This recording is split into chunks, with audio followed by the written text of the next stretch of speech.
Hello and welcome. Quick video today on a CVC conversion to a high cut helmet that I did. Pretty simple. I'm going to talk about what a CVC is and how you can get a high cut helmet with your integrated comms for a relatively low cost and pretty simple. So if you've got basic hand tools and a little bit of time on your hand, you can do it too. So what a CVC is, stands for Combat Vehicle Crewman. The short of it is if you are in the military and you're on a combat vehicle like a tank or an MGS or a Bradley, you wear this helmet. Now one of the main differences between a CVC shell and a regular helmet is it's a little bit wider in the front, and that's primarily to accommodate the liner that goes into a CVC and the comms kit that goes into it.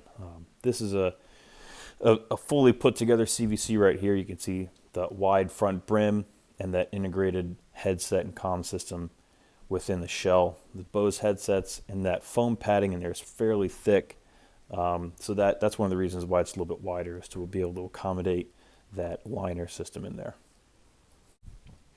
Now, in the grand scheme of things, that shell really isn't going to be too wide so long as you have some good pads to put in there. Now, these are just regular standard issue ACH pads, and they actually do just fine. You can add or subtract as many different thicknesses of pads as you need to make it work, but so long as the shell that you have is appropriately sized for whatever you would wear as a CVC, this is a medium, regular pads will be fine.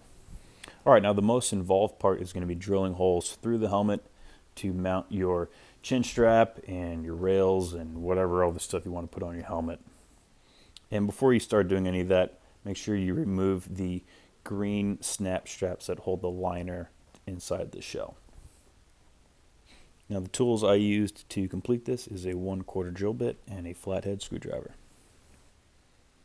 First thing I did is I took the rail and I set it on the side of the helmet, and I actually traced with a Sharpie an outline of the rail where it's going to sit on the helmet, and then through those screw holes where it mounts to the helmet, I actually just took a little pen and I stuck it right through and marked where the drill holes were. And you can see the trace outline where that rail sits on the side there.